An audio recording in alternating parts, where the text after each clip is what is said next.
Naghahanap ka ba ng condominium na swak sa budget, hindi kulob, corner unit, malapit sa parking slot mo, nasa first floor, and very accessible sa mga amenities? Eto na yon. Okay, so welcome sa ating house tour number 103. So special episode to and titingnan natin tong condo unit dito sa likod ko. Tara, samahan niyo ako. So yung tower natin is nandito sa harap ng ating swimming pool. Very accessible yan dito sa unit natin. Pati yung clubhouse natin, ayan, konting lakad lang rin. Tapos doon sa baba ng clubhouse natin, meron dong Lawson convenience store. So very convenient talaga yung location ng unit natin. And isa pa sa maganda dito is nasa first floor yung ating unit. So by corner unit with 3 bedrooms. Okay, so tara, samahan niyo ako.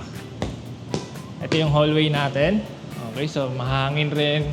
And covered to. So maski umulan, hindi nababasa itong gitna ng property natin.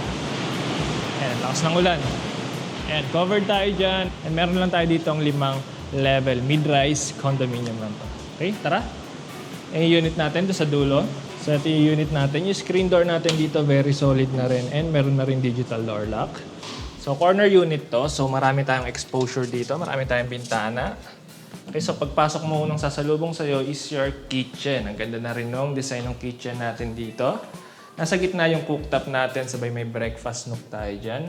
Meron na rin tayong range hood and lalagyan mo lang yan ng 2 to 3 na stools dyan sa harap. Pwede na maging breakfast nook. Yung countertop natin is made of quartz, kulay black yan, and may additional storage space dito sa baba, pati dito sa taas. Dito naman sa side na to is yung ating single sink. Ayan, may pagka-marble finish design yung countertop natin dyan, may under cabinet lighting, and ang dami nating storage space dyan sa base cabinets natin, pati dito sa cupboards natin. Dito yung ating pantry. Ayan, may mga pull-out dish racks na rin dyan. Almost sa lahat ng cabinets natin, may mga pull-out na rin dyan. Okay? So may maliwalas na rin dito dahil napapaligiran tayo dito ng mga bintana and ang dami nating pin lights dito. Dito naman, matutuwa kayo dito kasi kasya dito ang dual door na fridge. Ang lapad nung space natin dyan. Okay? Tiles natin dito is magkaiba dun sa ating living area and dun sa dining area natin. Color blue dito so hindi masyado kita yung mga stains natin. Dito naman sa side na to is yung ating living and yung dining area natin. May false ceiling design tayo dyan, may mga pin lights tayo dyan, ang dami. May included na rin tayo dito na ceiling fan. Meron na tayo ditong wood paneling na nag-act na rin as your console table. And pati dito, yung inyong magiging media wall sa side na to. May included na rin na AC unit. Ayan, siguro maski 3 na stool, kasyang-kasya dito, pwede mo yan upuan. So, maski 4-seater na dining table set na lang para mas makatipid sa space, pwedeng-pwede yan, plus 3 dito. Marami ka pa rin ma-accommodate dito sa unit natin. Okay, so naka-customize na rin to. So, ayan, naglagay na rin sila dito ng mga wood paneling dito sa partition ng dining area natin, dito sa kitchen, pati dito sa ating media wall.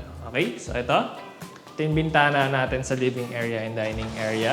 Tanaw mo dito, yung driveway papunta dun sa parking natin dun sa baba. Ayan, kita mo na rin dito yung mga nasa harap mo na building. And then dito naman sa side na to is meron rin tayong another exposure. Ito yung nasa gitna ng unit natin. So, maganda dito, ito yung nasa harap na nasa corner. So, ayan, maaliwalas talaga dito sa unit natin. So, ayan, malaki rin yung space na itong main living space natin. So, maski sectional sofa, kayang-kaya i-accommodate dito sa area natin. Okay, so tara, dito naman tayo. Dito, merong pinto which opens up dun sa ating common toilet and bath. Meron tayo dito ang built-in sink. Medyo inayos pa yung mga shower fixtures natin. So, andyan ba lang. Pero ayan, under-mount yan. Meron tayo dito ang quartz vanity countertop with floating vanity cabinet design. Meron tayo dito ang toilet sa gitna. And meron na rin dito included na shower and closure. And meron na rin tayo dito ang exhaust fan. Okay? So, ayan, maluwag na rin dito sa ating shower area. Okay. So, now, ito yung hallway natin papunta dito sa ating 2 bedroom. Ito yung master bedroom natin, pero dito muna tayo sa ating bedroom number 1. So, ito yung bedroom number 1 natin. So, ayan, dito sa bedroom 1 natin, kasya ang single size na bed.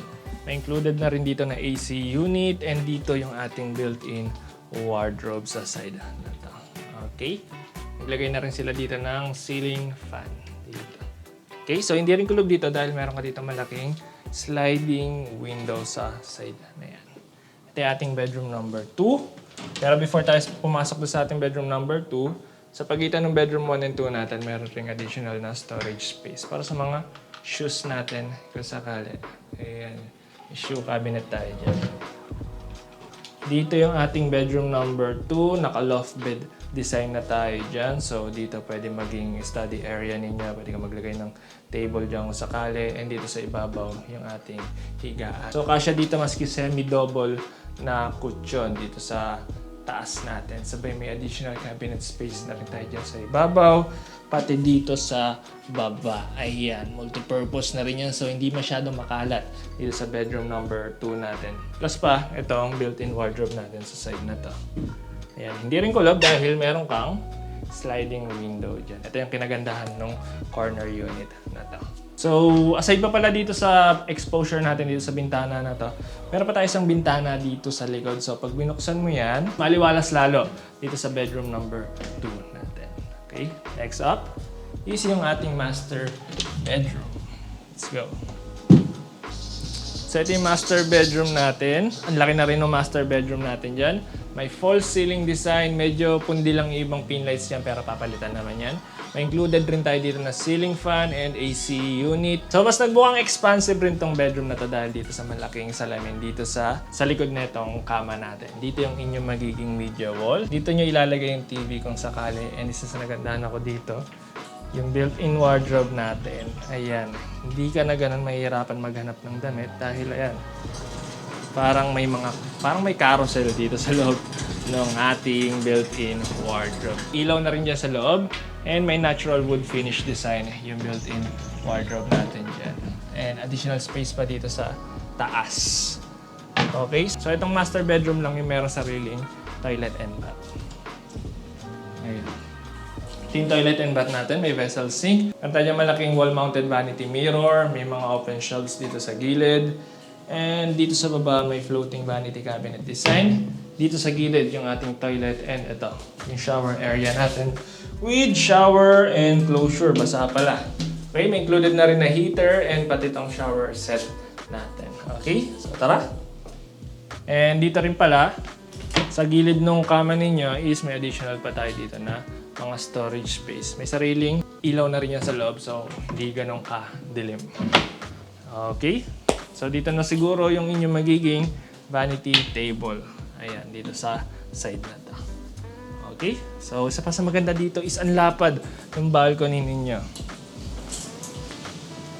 Ganito kalapad yung balcony ninyo. So, pwede ka pa dito mag-set up ng isa pang table. Pwede ito maging entertainment area kung sakali. Since covered naman tayo dyan. Ayan. Pero andito kasi yung condenser ng mga AC units natin. Maski nasa condominium ka, pwede ka pa rin mag-invite ng mga friends and families pa kung may mga small gatherings kayo. Ayan, perfect tong space na to. Okay?